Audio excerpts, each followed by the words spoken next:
To the flag of the United States of America and to the republic for which it stands, one nation, under God, indivisible, with liberty and justice for all.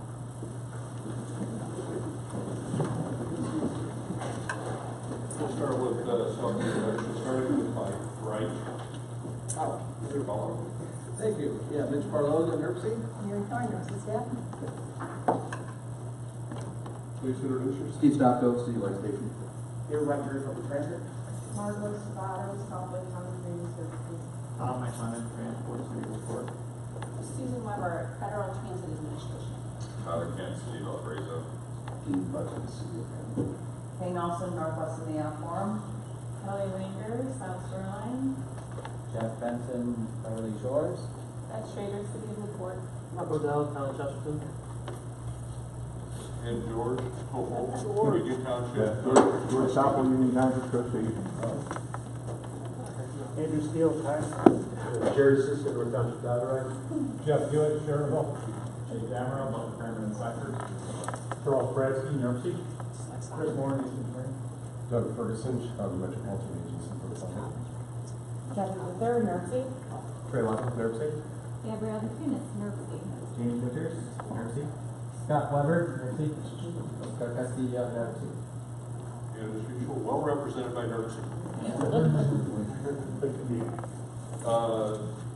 Just to remind you, we had a meeting participation survey out at St. Please fill that out for the benefit of the staff and for our reporting requirements.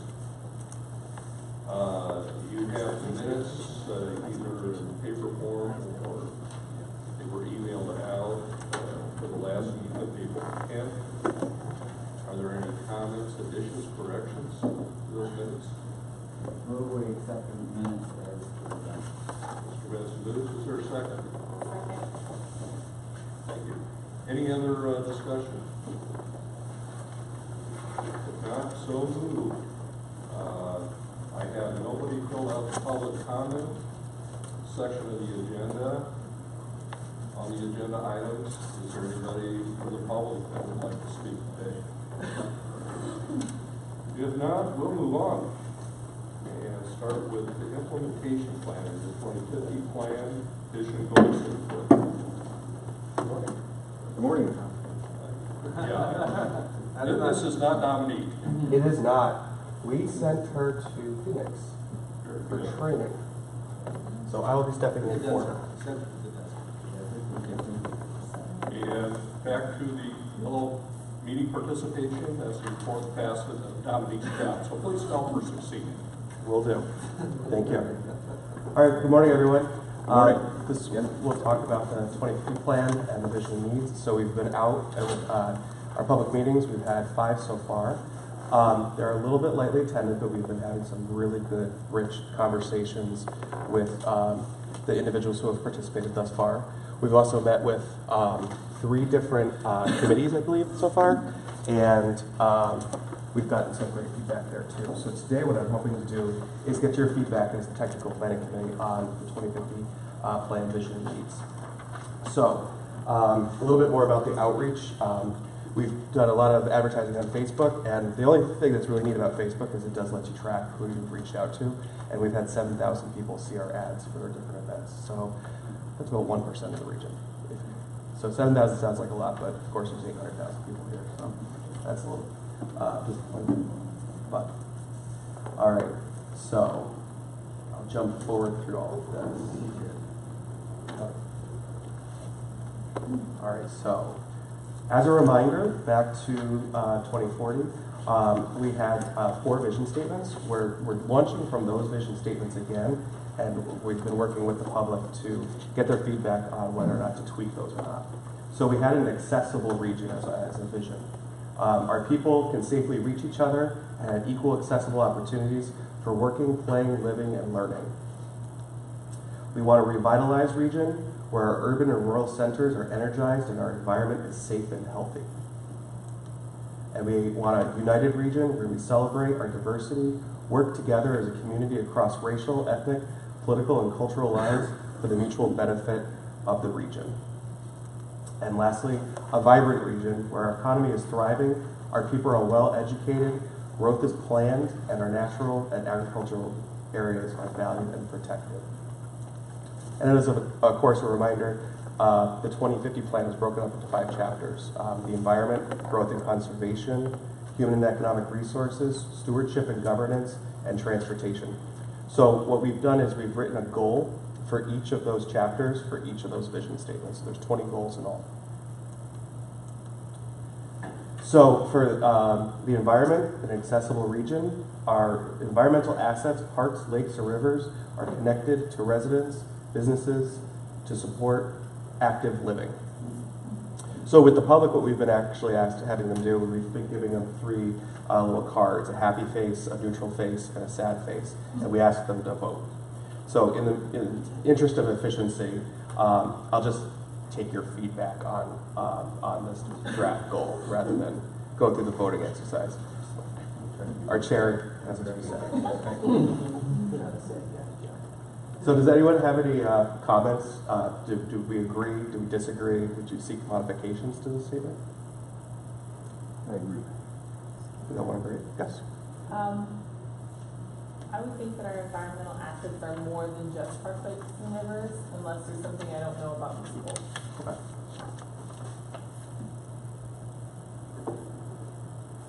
Anyone else? A large part of the economy of this region and the tourism. This talks about residents and whatnot. Okay.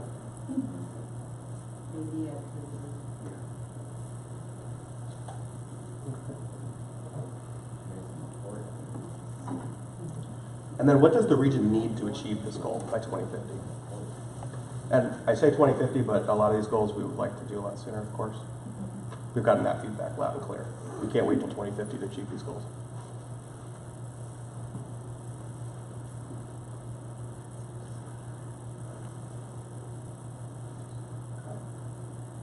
Hearing nothing, I'll move on. I'm confused by your question. So you just said comments to modify it. And now Yep. you're asking how do we achieve In the spirit of the goal, if it was to remain somewhat intact, hearing not a huge amount of opposition to it, what would we need to do as a region to achieve that goal?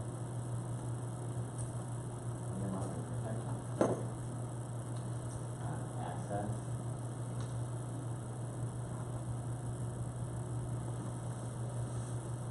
Funding. Ownership.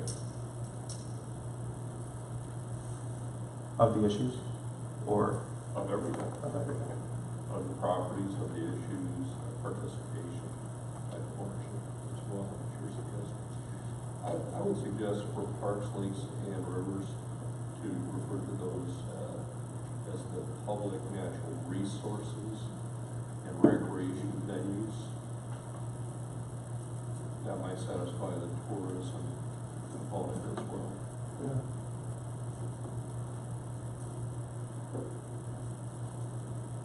And I don't see the word ecotourism at all in this statement. Maybe that matters, maybe it doesn't. I'll leave that to others. All right.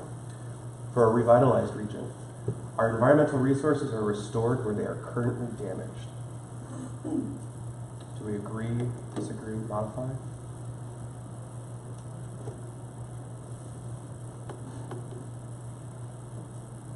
And I'll say from the public so far, one of the biggest questions on this goal is how far back are we looking to restore the asset to? And that time scale is not clear in the goal, so that's something we've heard loud and clear.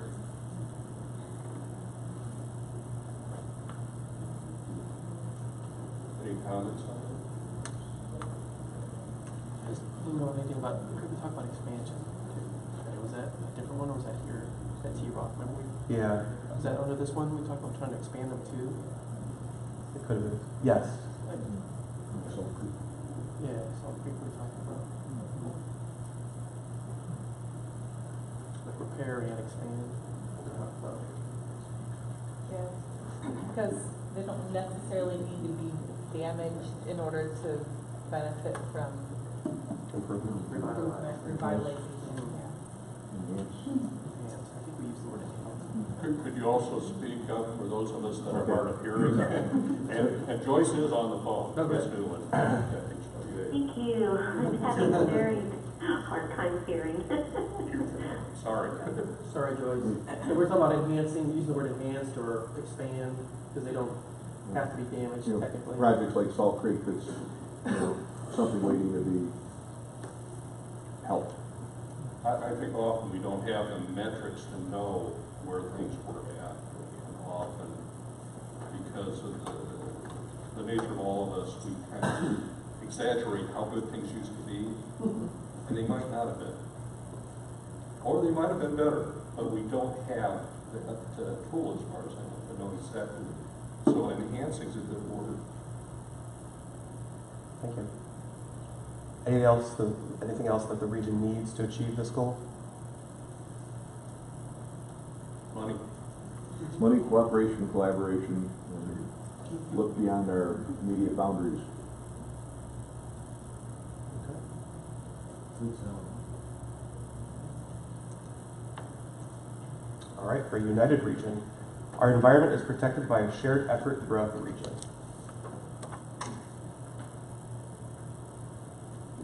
Yes. This is where I'm a little confused on, and I apologize because I've not read the chapter. But a lot of people don't equate the word environment to parks, rivers, and lakes only. It's much broader. So is somewhere in the chapter, is it going to be defined or explained that we're talking about a very small component? That was just an example in that article of what an asset was, to try to explain it a little bit, but we are thinking about it expansively to the entire natural environment. That's kind of why it's just expanding the natural Just a hint. Yeah. But again, there's a group that I'm sure would not limit environment to natural resources. You know what I'm saying? I mean, it seems a little confusing. But then I'm easily confused. I'm getting old. Okay, I was just going to say, remember we're talking about each of these in the context of those 4 keywords: accessible, united, revitalized, and vibrant. So under accessible, that's about access to the resource. So, like, for example, air doesn't fit very well in that, but so the water and parks and stuff does. In this united, we're being more generic because the entire, we all need to care for the environment. So remember that each one of these goals is in context of that vision word. Okay, Right, thank because you. like air is just kind of there. You limit access to air, we have real problems. Yes. United is kind of inward facing. We have, if you consider 2 things, that we're down into Chicago and then we are at the south end and just a tiny percentage of the lake shore of Lake Michigan, one of the Great Lakes.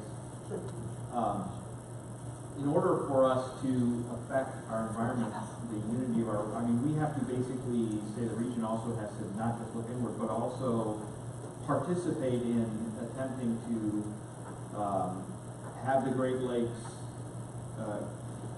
preserved, have to look at Chicago and, force them into things. So we have to be outward looking as well. Okay. Thank you. Anything else that the region needs to achieve this goal?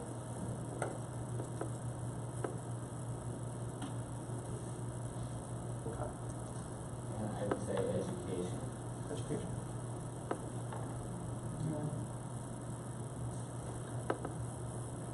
All right. So for a vibrant region, our environmental assets, air, water, and land, are embraced through careful implementation of best practices and protections.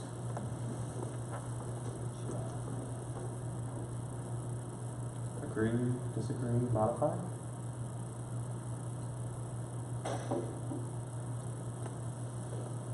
Embraced or protected? Okay.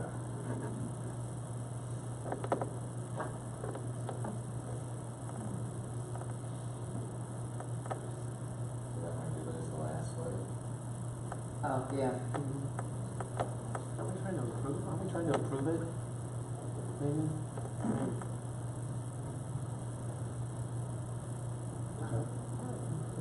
Yeah.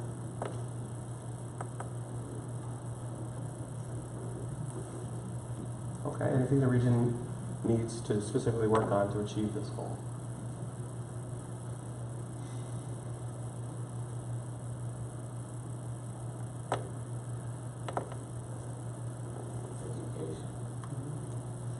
Education and Legislation. funding.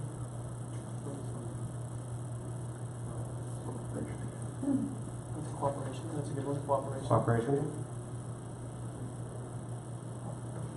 Okay. Moving on to growth and conservation. For an accessible region, our growth of the built environment strengthens access to opportunities for all individuals.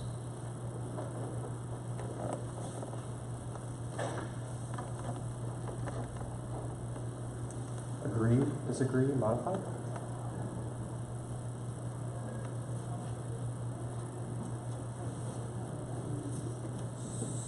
So a question I have is that our growth, to me what this sentence says is that things that we do in the future will strengthen access for opportunity for individuals, but it doesn't say what any backward looking or fixing what's already there. Okay. And I think that that's a big part of the region being accessible, is going back to making what's already there accessible without any growth. So how do you say that? I don't know. All right. And then need to fix what's broken or not connected. Not accessible.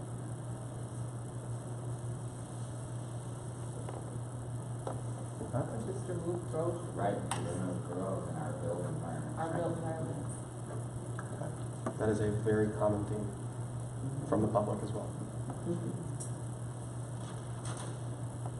Okay. So what does the region need to achieve this goal? Education. I almost said that before you, so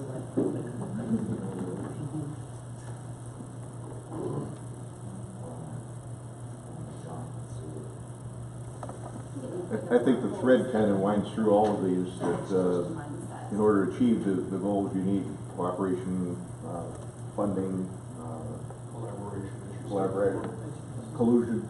No collusion. No collusion. Strike collusion. We don't do it. Sorry, Susan, you were saying? I think it's a change in mindset that's slowly starting to happen, but it's just being more aware. More fundamentally. Okay. So for a revitalized region, our growth of urban and rural communities features strong centers of civic and economic life. I'd say give it growth again.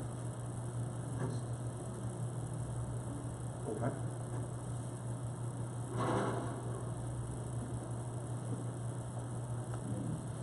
So let me ask then, because this is a common thread we've been hearing in the public as well, what about the name of this chapter, or this focus area, growth and conservation? Is that misleading, or not the right term? Just more about the built environment, or? It's neighborhoods, cities, or communities. It's really at the heart of it. It's a land use.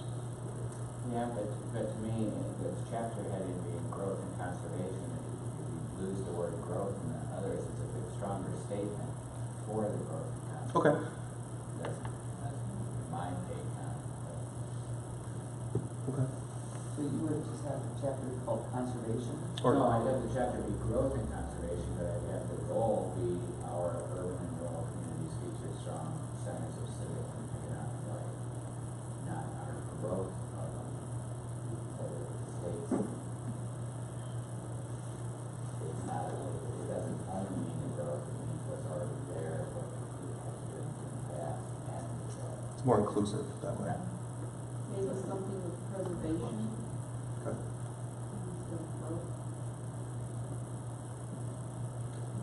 celebrate density, and encourage infill development.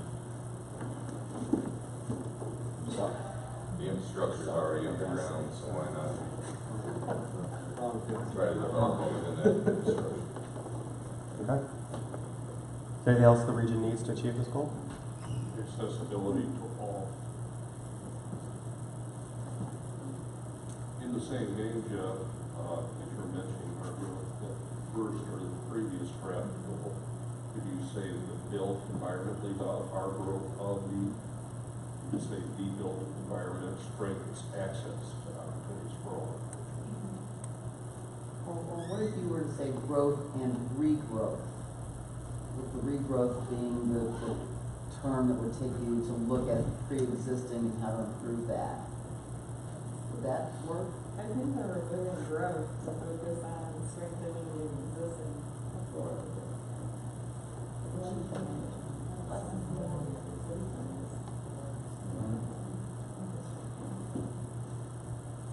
Growth and regrowth, and you have to define both of them. If you just leave growth out, then that's the built environment.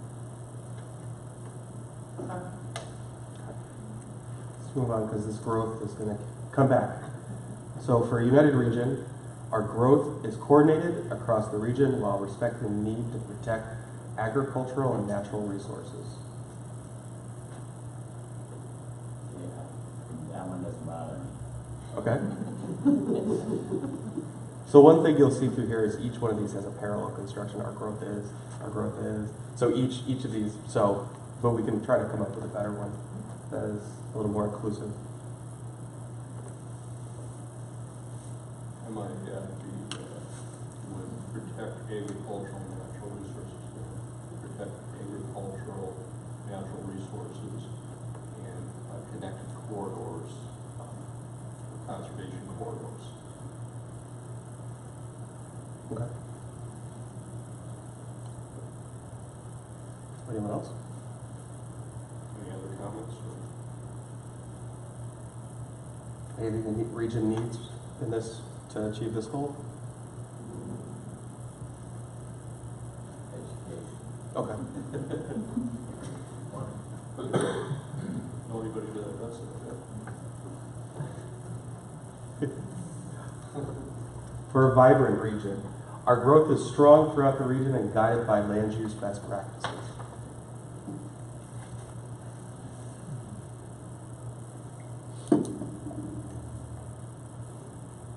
Thoughts, feelings?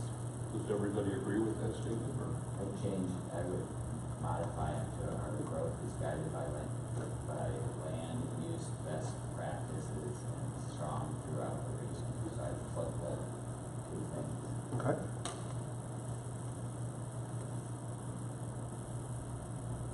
Or guided by best use practices, land use best practices throughout the region. And it is strong. Yeah, to me the most important thing is that growth is guided by best practices and not that it's strong. Okay. That's my take everything with a grain of salt. We're here to be doing a critical review, so I'm not offended if anybody's critical of whatever I'm saying. So it's Hit us. Just go for it. A question, is the region, like, in the totality growing? Actually, I think it was Indiana Stats just released their next projection, and I believe Lake and LaPorte County lost population again. I don't think by much, but so I think on whole it's probably static. Will the document have a link to what the land use best practices are? That's a good question. So part of this is to identify, eventually through this process is identify strategies and investments to pursue in what we're going to develop as an action plan for the next 4 years coming from the 2050 plan. So we previously had worked very carefully to develop the land use or the sensible, Gabrielle, sensible handbook, the toolkit? What is it called? The sensible tools and handbook. Okay, which was a product of like 10 years ago, right? Mm-hmm. Yeah, so to update, refresh tools like that to help our communities with land use. Isn't there a best practices section at the end of each chapter of I believe so. 2040? Would that be maintained? Yeah, maybe updated and modified based on what we have heard is the most important things to focus on. One thing that I was thinking could be done in addition to like national or national best practices, but maybe for each best practice section there should be some mention of something that's a region community organization is doing, just so we're not seeing something going on in Denver or Brazil, but something going on in Lake Porter or Cook County. So mention or find examples of best practices in play here. Hopefully something exists. That's the best practice. I agree with you. That's one of my pet peeves when we're presenting comprehensive plans to our communities and counties. That examples exist here, but you know, I remember even ours officially it had something about the Mall of Americas in Minneapolis. We have examples here of these practices. So we need to make the effort, and additionally make the effort to institute some of these practices in the meantime. Okay. And I guess where I'm coming from is from an economic development standpoint, many people are coming into the region, they're not familiar with NIRPC, they're not going to think to look for the 2050 plan. So what simplified summary document can be prepared that can be used by the LEDOs as a handout for economic development? Okay. You know, we just recently had an example of a discussion with a proposed project where discussion about native planting was made to the developers, and they were like, never thought about that. You know, good people doing all those sorts of, you know, good things, but native planting hadn't crossed their minds. So just a cheat sheet for the leaders to be able to provide to prospective developments. Okay. Okay. Oh, I was actually going to speak to Beth's question earlier about the growth, that even though in some of the counties the population has been down, or overall we're staying stable, what we found in the last plan is the built environment continues to grow. So we have less population, more housing units. So that's where it depends which statistic you're talking about, whether they're growing or not. Yeah. And the next phase of the plan too, we'll be looking at some of the issues and trends. I think probably most are familiar with the fact that, you know, in terms of socioeconomic and demographics, our household sizes are getting smaller. So even though the population may be stable, if you only have 3 people per house instead of 5 or 6, that's maybe 2 houses now instead of 1. So what does that mean for the region? All right, so let's move on to human and economic resources. Talk about our people and our economy. For an accessible region, our economic opportunities in the region are open to all residents and businesses.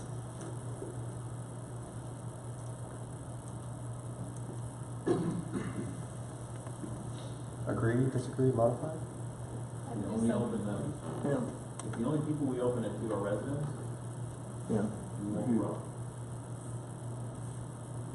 We need to expand our boundaries without boundaries so that we have we're welcoming to bring in those that want to join our community and help it grow and prosper. Yeah, maybe only residents and businesses, just all. To all. What did you suggest? Could we use the word citizens in T-Rock or something? I thought we came up with another word. That we may have. People, I think it was just people. People. People, Yeah. yeah. So that way it wasn't generic to us. Anything the region needs to pursue in order to achieve this goal?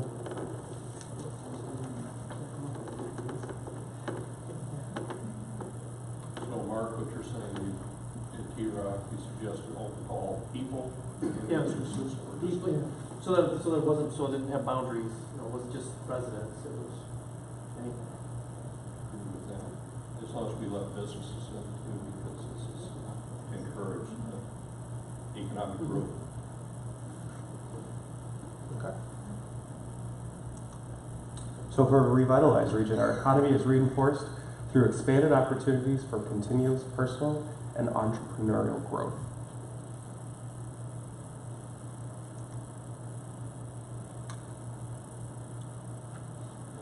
Comments here?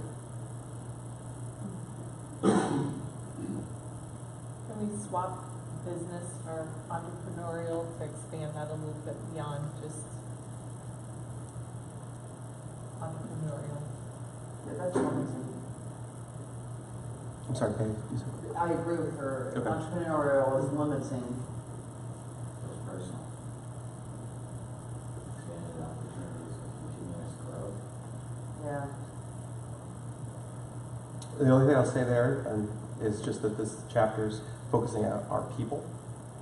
So the people within our region, so that they have the opportunity to continually grow and pursue business opportunities if they want to start businesses or have the skills to start businesses or just be prepared for the workforce altogether and the workforce of the future.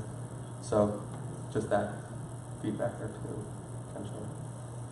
Just so that it doesn't omit grabbing businesses that already exist from other places and bringing them. Within the region? Or Not within the region, from Illinois. We do have someone from Chicago here. That's okay, they know our strategy. Or Michigan. Okay. This might be another part of it, but I'm always concerned we're not encouraging growth of our existing businesses and helping promote business expansion. Entrepreneurship's great. We've got several entities within our community in North Pasadena that foster that, and we're really grateful for that. But we lose a lot of our local manufacturing industry and small business because we don't seem to cater to these people or figure out ways to help them through small business administration or some other vehicle. There's a lot of opportunities out there to supplement our workforce within. Okay. Anything specifically that we need to pursue in the region to achieve this goal?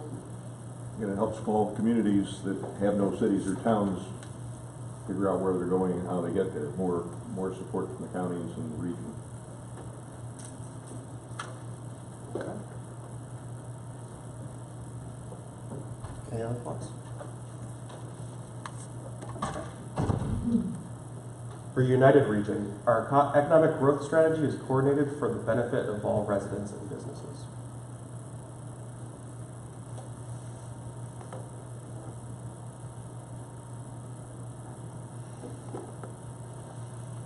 So I put a period after coordinated. Okay.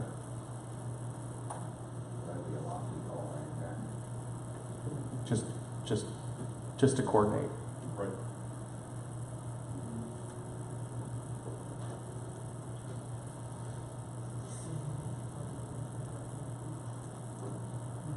Anything we need to do to achieve this goal? I think something that I would like to raise is, and I don't know where it fits in, but kind of going back to education, not everybody can be the same thing and have the same things. I think that's what makes our community so great is that there are differences. I remember when we did the certification review tour that you guys put together, and we talked with the mayor of Whiting, and he indicated, okay, well, I'm not going to do a mini golf course because so-and-so has a mini golf course, but I need to find something else, so not everybody can have a low zone like Whiting has, but kind of trying to think more holistically instead of competing against one another. Okay. Anything else? Okay. For a vibrant region, our economy is robust, diversified, and connected to sustain our quality of life in place.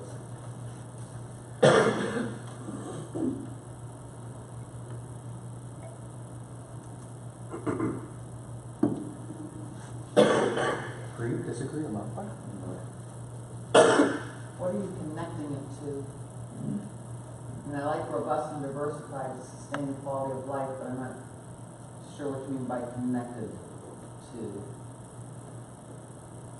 I think that's a function of grammar, actually. So I think we're trying to say our economy is robust, diversified, and connected. so as to sustain. But does that help at all, or is it still confusing? No. I don't mind it because it's the word that ties it to the United Region.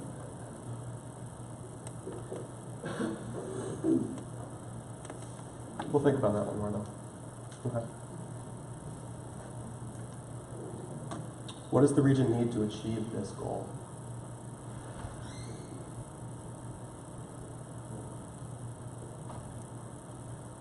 A robust, diversified economy. I think you just defined the word with the word.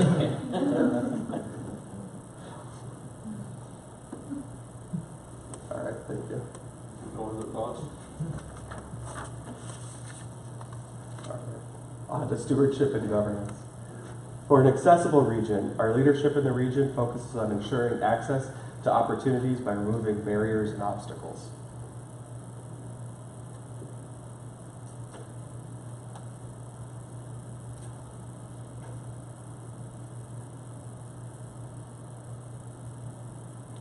This goal speaks a little bit to structural issues in our economy and our society and government that people experience. I think our leadership can do more than just remove barriers and obstacles. I think they can take it a step further to, I'm not sure what the word is, but build new things that make us more accessible. So I would lose leadership in them and make it be our region focuses on ensuring access, because leadership narrows the sentence. Also responsibility. Yeah, who's the Is ownership? that because it's stewardship and governance? Yeah. Or- Because this is the chapter about Who's got to be responsible? Don't mess me up with. I'd like to see something there about universal design, instead of just talking access and barriers and obstacles, universal design best practices. Okay. So going back to my point, if you lose the words leadership in that, it still is going to go up to the leadership, but if it's only the leadership, it's nobody else. It's the way that I read it, and to me, the only way we're going to do it is if everybody works. Okay.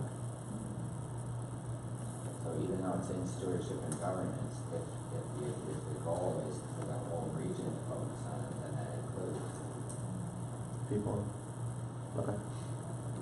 Maybe include the word vision or some facsimile thereof to look into the future, to enhance the opportunities. Okay. Anything the region needs to achieve this goal in particular? Strong leadership. grants. But ultimately, this is being developed as our vision, and hopefully leaders will sign on to it, as well as the rest of them. I couldn't agree with Jeff more than he said. Our region focuses rather than put it all on the leadership. It's something we have to all do together. Okay. So for a revitalized region, our leadership across the region strives to collaborate on efforts to stimulate our region.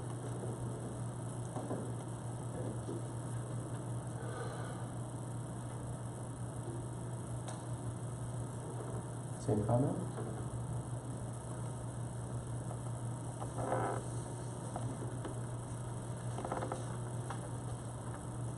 So do you need across the region? Just asking. Or does that help to save?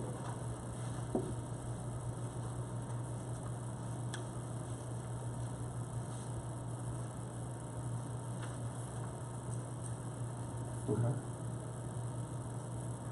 That kind of saying that all ones.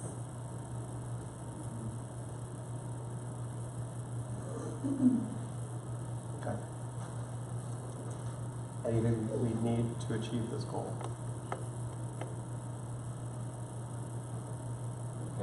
strong leaders. Okay. What exactly is stimulating? Is it, economic development, or just in general, or? In regards to revitalize this region, probably yes. That would be most likely, but this is a comment we've heard from others as well. It's unclear. Yeah, I make it more specific or Tangible. somehow. Something. Okay. So to me, going back to the sentence, if you just made it, our leaders strive to, it's a stronger sentence. Okay. For a united region, our leadership across the region promotes inclusivity through good regional planning and strategic investments. So again, to me, I would say our leaders promote.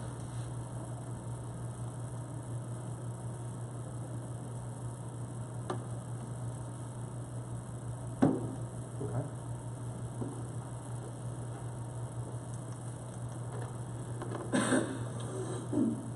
Anything the region needs specifically to achieve this goal? Do our leaders think that they're not already doing, I mean, I would argue that leaders probably figure they're already doing that, so how are we saying something new to them here? Okay. And I think we have to be mindful of our leaders aren't exclusively the elected officials, the church officials, the academic officials, just a number of different entities that have leadership capacity. Okay. We want to embrace that, or at least I do. We want to embrace the strengths of the community here. Okay.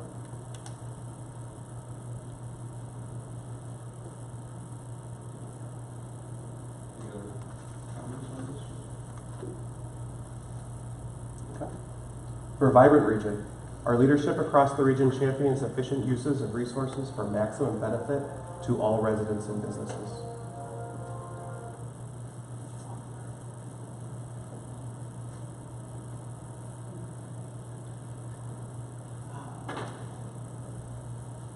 I don't mind it.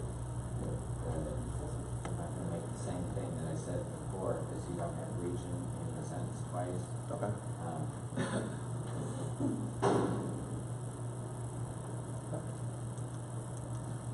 Anything we need specifically to achieve this goal?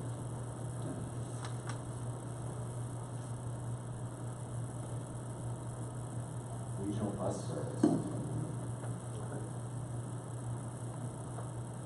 Mass transportation. Accessible.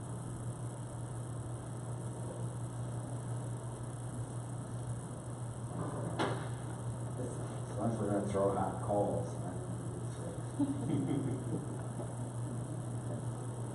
Any other comments here? All right. Transportation. Accessible region. Our transportation networks are modernized to provide access for all users, no matter of ability or choice.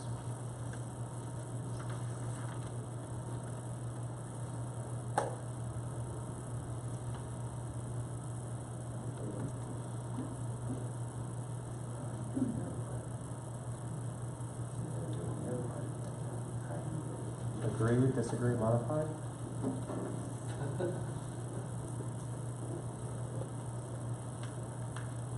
No? We're good? Okay. What does the region need to achieve these goals?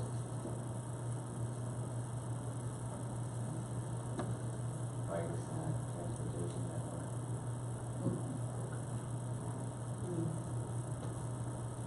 Okay. Events, centers of activity that people want to go to, so we're not all confused.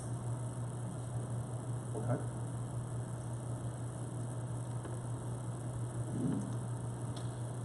For a revitalized region, our transportation networks are maintained and managed to perform to best practices and standards.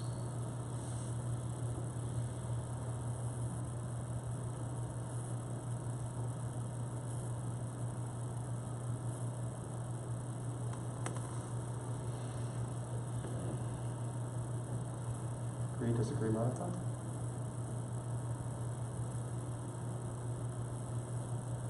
implement instead of perform, I'm sorry. That's right. Implement seems a little bit stronger. Perform almost makes it sound optional. Okay. Made changes, kind of optimistic.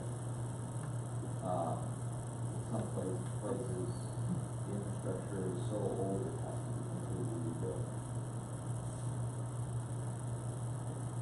Okay.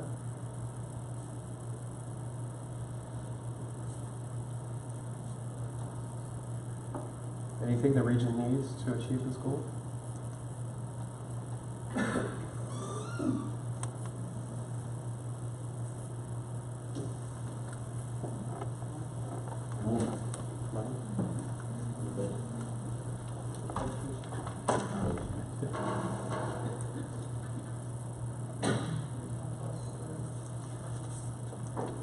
All right, for United Region, our transportation system serves to enhance equity and shares benefits and burdens equally.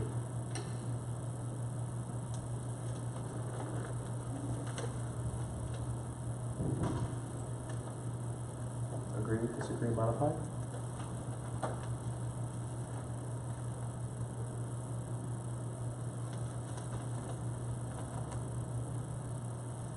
Any suggestions?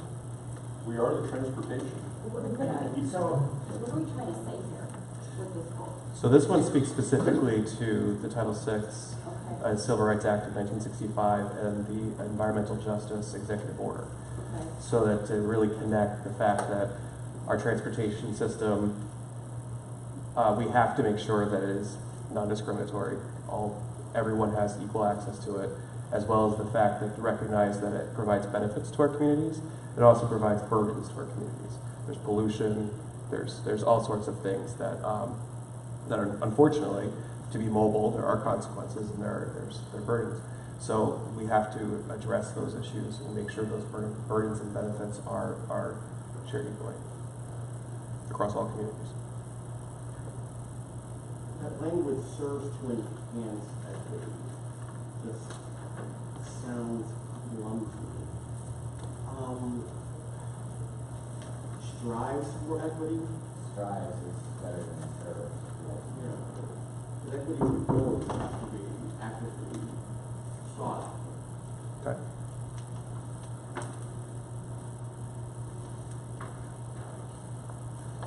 Anything else?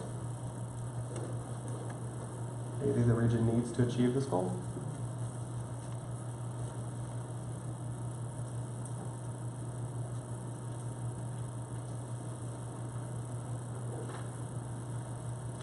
And that's previous, and you should say our transportation system strives to enhance equity by sharing benefits and burdens equally. Okay. That's just the grammar. I agree it's somewhat awkward. Okay. All right, last one. Vibrant region. Our transportation choices are increased throughout the region and support active living and better connections to economic opportunities.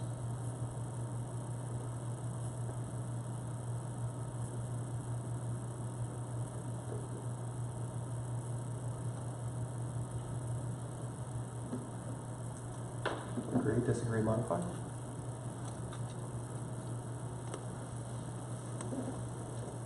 Sounds great. I would just add the word efficient movement after active living, efficient movement, and better connections.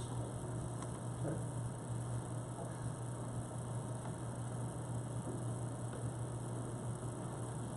Anyone else?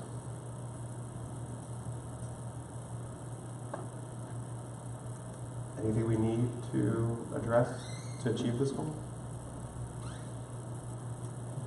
More transportation choices. Okay.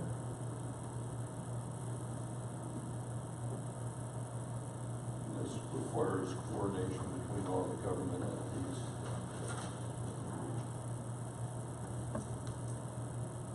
More bike paths. Just wait. Trail stream. Next slide. Okay. And then we've been asking the public to help us weigh in on the plan focus areas by asking them what is most important to them. Just kind of get like a bit of a heat map of what's most important. So far in some of our Facebook polls and our public meeting release, environment is winning, followed by a combination of growth and conservation and human and economic resources. And somewhere in the back is transportation, stewardship, and governance. We all vote transportation.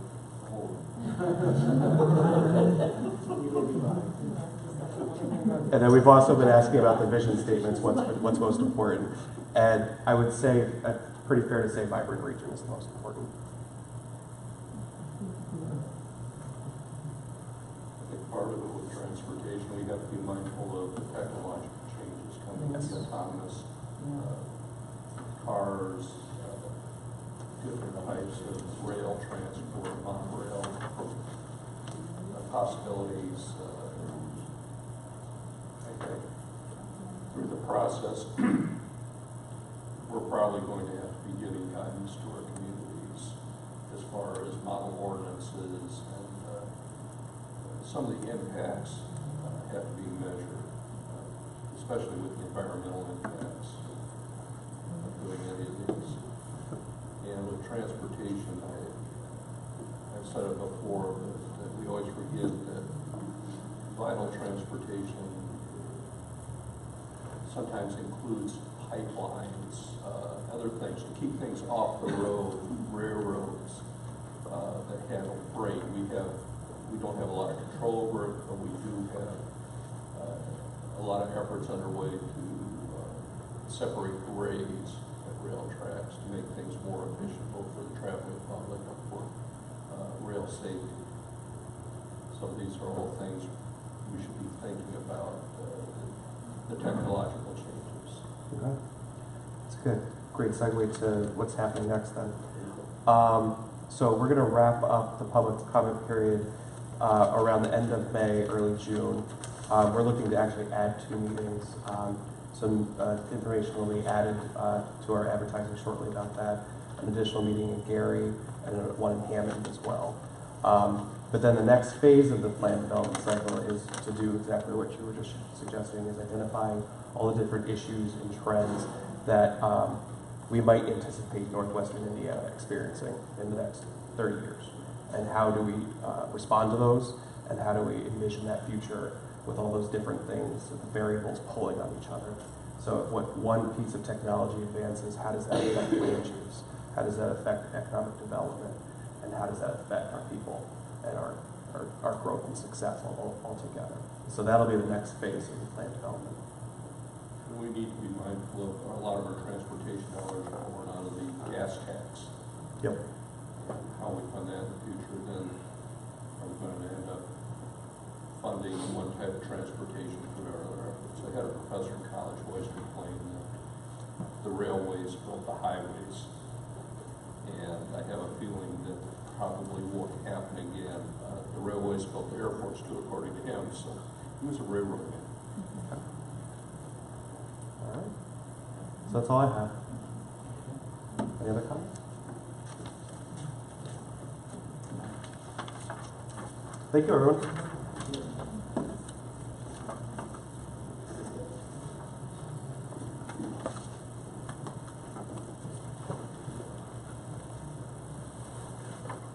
Next, we're moving to the only action we have today. One was withdrawn for action on resolution 1810, and then number 13, the fiscal year 2018-2021 of the Transportation Improvement Program for local projects. That's on pages 3 to 5. Good morning, everyone. Resolution 1810, amendment number 13. It's a local LPA amendment. We have three projects on there. Lake County wishes to eliminate a project. It's a P3 project, and they necessarily don't want to be in the P3 business. They'd like to eliminate that project LaPorte County wishes to add a phase to one of their projects, and Crown Point also wishes to add a phase to one of their projects.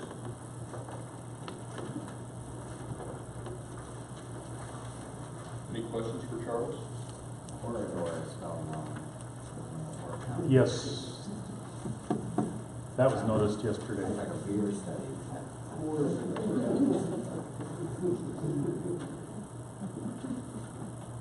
That's a water study, by the way.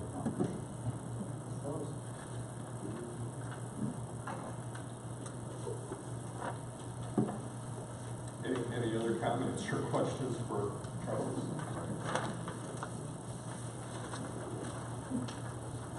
How does the group feel about resolution 1810? Move for approval. I have a first, a second, any other discussion? Didn't T-Rock approve this? Yes. Yeah, you might want to mention the set of support of T-Rock. Yes. Pushing through, so that way. Moving up the ladder. Up the ladder. Any other comments?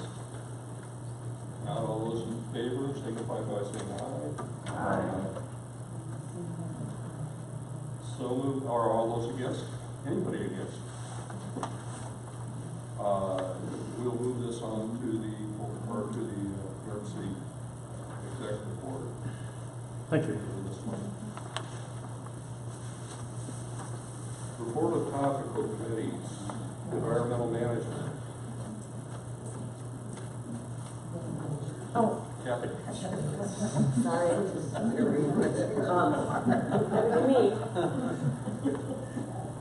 Thank you. Well, the Environmental Management Policy Committee primarily did two things. One, we just did the exercise you all just did. And the other thing we did is we discussed currently a settlement agreement between the government and U.S. Steel pertaining to several chromium incidences last year. We discussed the settlements out for public comment. We were unable to get any agency folks to come in and discuss it, or U.S. Steel. We discussed that several different issues of concern. We're waiting for Save the Dunes is going to provide us a summary of their analysis, and then the recommendation of the NPC was to draft a comment letter from NIRPC, primarily focusing around the area of the proposed notification to communities procedures and the agreement, and that we would draft that letter, send it on the NPC, and present it to the full commission to approve the sending of a letter for the comment period. That was not presented well, but hopefully y'all got the gist of it. If there's any questions. There's several parts to the agreed order, some things that U.S. Steel is doing internally at their facility to prevent future spills or exceedances, additional monitoring, and then the third piece is a more stringent notification procedure, who to notify when what happens in the future, which is the most probably relevant to the council government role of NIRPC. Thank you. Any questions for Kathy? If not, the Head Pedal and Paddle Committee. Thank you. The meeting we had this month was canceled because I was in Israel. NIRPC sent me there. No, I'm kidding. Don't get alarmed. Will not be on my expense. You survived the whole way. I did ride I have some things to report. They have issues with personal space. They have a great network. It's just a lot closer than we're used to. But that aside, and I'll present on that eventually, our next paddle meeting will be on June 7th. The exercise that Trey put you through will be the same that I'll put you through as well, going through the goals and objectives of the plan at that non-motorized level. So that's our intention during the meeting next month. Thank you. Any questions for Mitch? What day is your meeting next month? June 7th. 11 a.m. Transit Operators Roundtable. So the transit operators are scheduled to meet today. However, it was pointed out to me that the transit operators are also scheduled to go through the exact same exercise that you just performed. So in the interest of respecting your time and ours, what we suggested and worked out in the back room is that for the operators who maybe missed a portion of the meeting or came in later because they're anticipating coming to the operators roundtable meeting and not for TPC, myself and a couple of staff members will hang around to work through the same exercise. But everyone who feels satisfied with the exercise as it was just performed is free to go.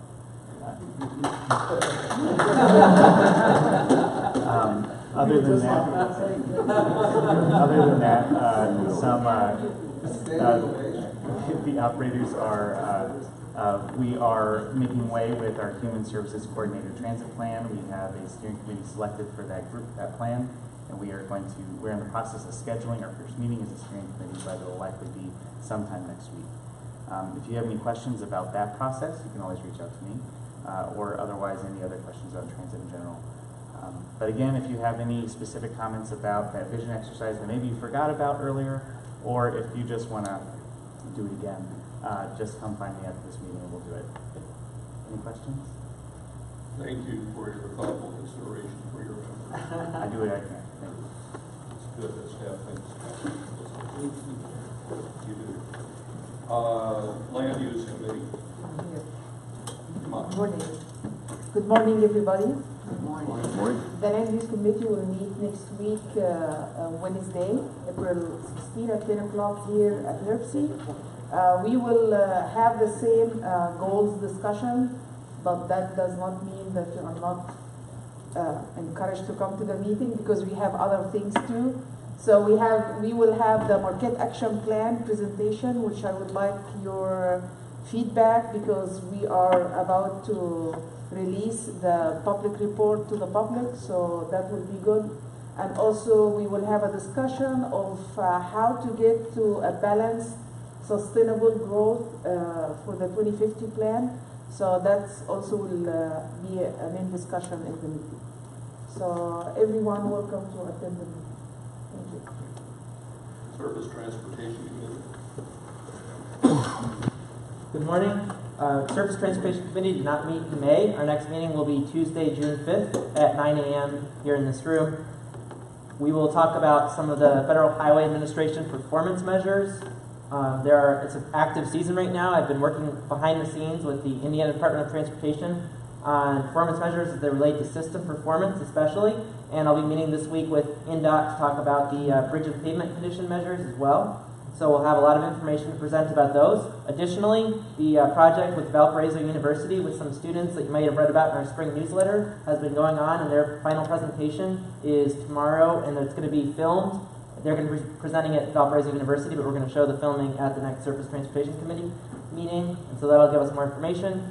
We do have, right now we have Doug Ferguson in the room from the Chicago Metropolitan Agency for Planning, so I'll be working on some of the coordination after the meeting as it relates to the urbanized area specific measures of peak hours of excessive delay per capita and the percentage of non-occupancy, single occupancy vehicle travel in our region.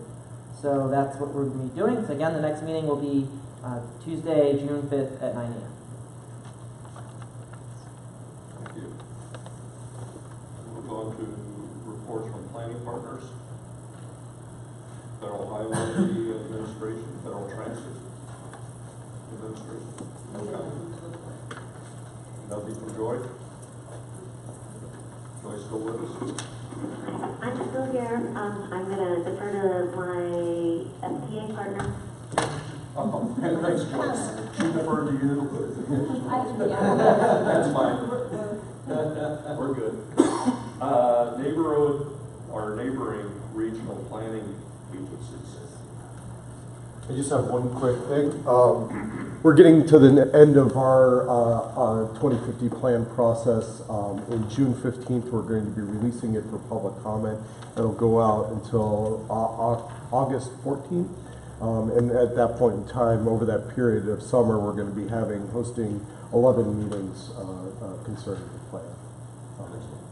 And looking for an October approval on that. So. Let's work together, see how we can make both of ours great. Anybody from any other of the neighboring regional planning agencies? Saying nobody. we're going to do an emerging trend on food deserts. Yep. That's close to my heart. I did local food study, and these are areas that don't have a food outlet of quality vegetables, fruits, for some of our more impoverished neighborhoods.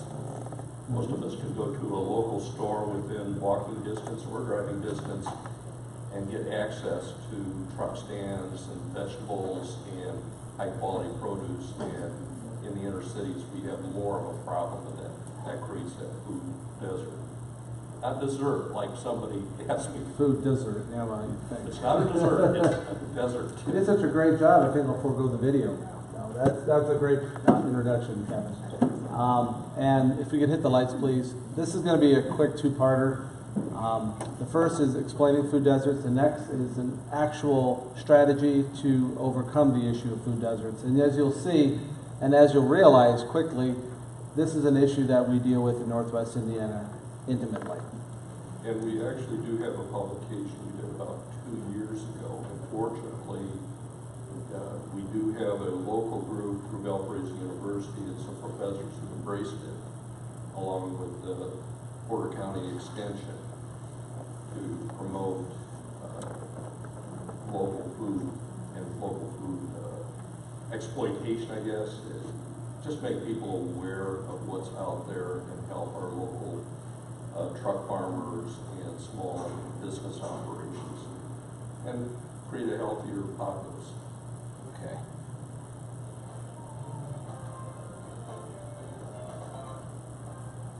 Unfortunately, the solution isn't always as easy as simply buying better quality food.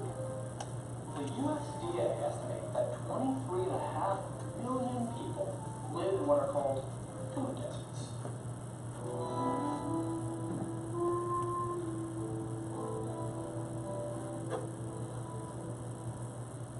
Food deserts are typically urban neighborhoods or rural towns without easy access to fresh, healthy, and affordable food. Instead of supermarkets or grocery stores, these communities are usually served by fast food or convenience stores. More than half of the population living in food deserts, or 13.5 million people, are considered low income. So it seems that for many people, low quality food is their only choice. This tsunami of low quality food is becoming a global concern. In an effort to stem the effects of some of the most harmful foods, countries like Denmark, Hungary, and Mexico have instituted soda and junk food taxes. This creates issues that have governments, corporations, and individuals locked in a debate about who is responsible for deciding what and how much people should eat and drink.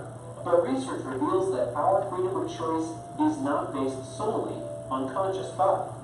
As humans, we are incredibly susceptible to the signals around us. Things like ambient lighting, music, portion size, even how many people we're eating with.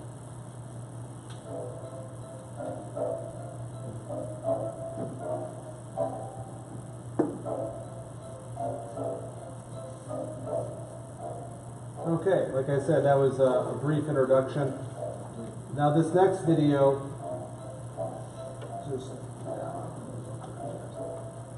is dealing with a certain strategy in Detroit of handling it. I do want to thank Gabrielle. Gabrielle is our food queen in the office, and she has been dealing with this issue quite extensively for some time, and so I do appreciate her wisdom in imparting this. And afterwards, I'll have a few extra words before I get off the stage.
about 20,000 pounds of produce annually, and over the last 5 years, we've sent over 50,000 pounds of produce that's gone to over 2,000 households within 2 square miles.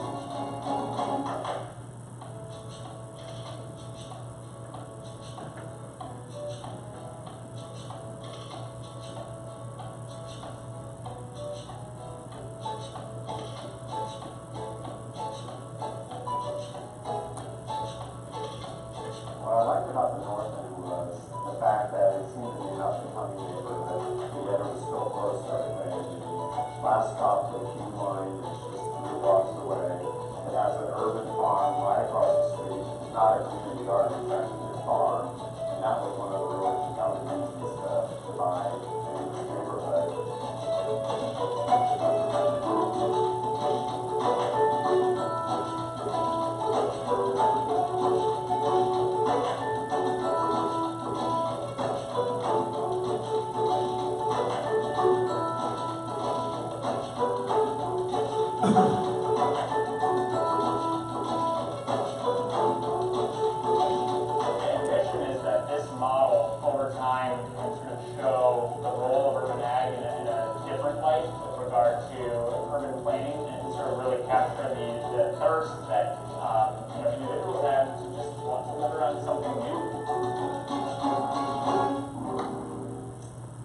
Okay.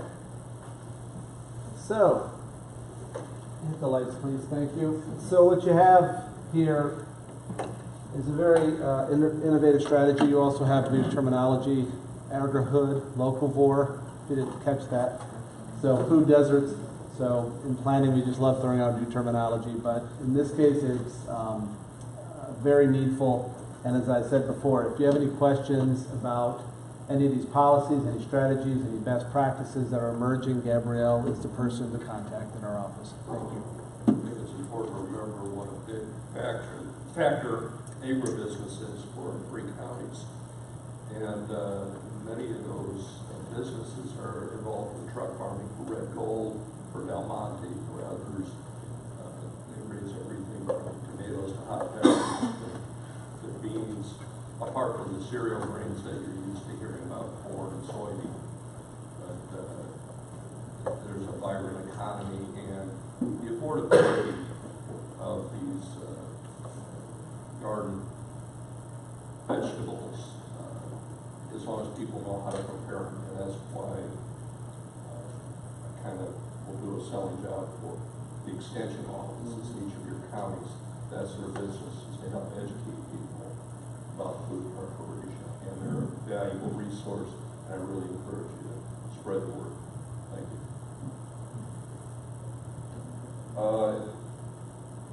We have staff announcements and upcoming meetings. First, do we have any other business? That's right. I want to announce 3 things. First, I'll start with topically the food desert issue. The partners with the Broadway Metro Markets, the Syria Farmers Markets along the Broadway Metro Express corridor. First of all, that would not exist without the staff of the video extension. It was their idea, and they actually did the groundwork and went to urban farm meetings to pitch the idea. There are going to be 7 Broadway Metro Markets this summer in 3 different neighborhoods of Gary, downtown, midtown, and in University Park.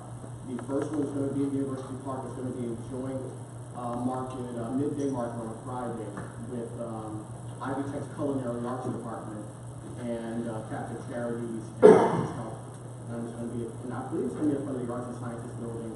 Again, on June 22nd, there'll be 6 others after that, focused near farmers markets and then River Farms, like I said, in downtown and in midtown. On May 21st, we were going to be announcing some potential adjustments to the Broadway Metro Express and the shuttle service. We experienced an increase in ridership between March of last year and March of this year. We think that's a very positive step when it comes to the acceptance of some of the new services. We are getting some requests for new stops on the corridor, and we'll be examining some of the results of analyzing that, and hopefully NIRPC staff will also be on hand at that meeting to go through the exercise for downtown here. And hopefully, I believe it's going to be at 4 o'clock on the 21st at the Metro Center. And the week before that, we announced a summit, a regional transit summit, the 17th and 18th. It's going to be jointly located at the Indiana Local Center. That'll be the focus on the 17th. What we want to do is discuss the challenges and efficiency and future growth of regional transit in Northwest Indiana. We'll have some breakout sessions. The program is going to be released later this week. There'll be breakout sessions, a bus tour the afternoon of the 17th. The 18th is going to be focused at the airport, and there will be a discussion on what those next steps could be. And a lot of what we would like to see happen is similar to the process that got started in Indianapolis and Detroit also, where they just missed approving a referendum last year. Hopefully, they put that referendum back on the ballot for this year. Again, the 17th is going to be focused at the Indiana Welcome Center. There'll be a bus tour that afternoon. I've been asked or told to be narrating one of those buses. And then there'll be a reception at the airport from 5 to 8 that evening.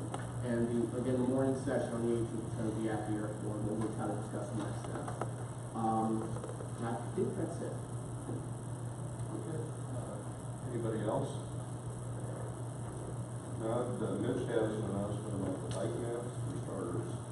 Yeah, we get a lot of requests about this time of year for bike maps. What a shock. And we've been distributing them quite well over the years. We've changed our policy to updating it every 2 years because things are changing rapidly on the ground, which is a great thing. It's a good problem to have. The new edition, the 2018 edition, should be ready for distribution by the end of this month. So if you need maps, we will have them in abundant supply and, of course, free to all of you. So just let me know if you want a box or 2 or 5, and we'll definitely help accommodate you. And there's nothing wrong with the old maps. The old maps are perfectly fine. You just might run into a trail that you didn't think was there before, or something like that. So we'd like to welcome Trey. I just want to announce we have a new staff member on board, Oscar Castillo. He's joined us actually last Monday. He's our new GIS planner. Everybody, Trey, do you have a word or two? He'll be working hard on our maps and our data and our analysis of all of our stuff. I was just putting them on the spot. Yeah. Also, we have the list of all the meeting dates coming up relevant to us. That's on the last page. And Technical Planning Committee will meet next on Tuesday, June 12th. In this room at 9 a.m. The only other announcement that I can think of, don't forget to vote today. It's the primary. Anybody else for the good of the cause? Very well. We're adjourned.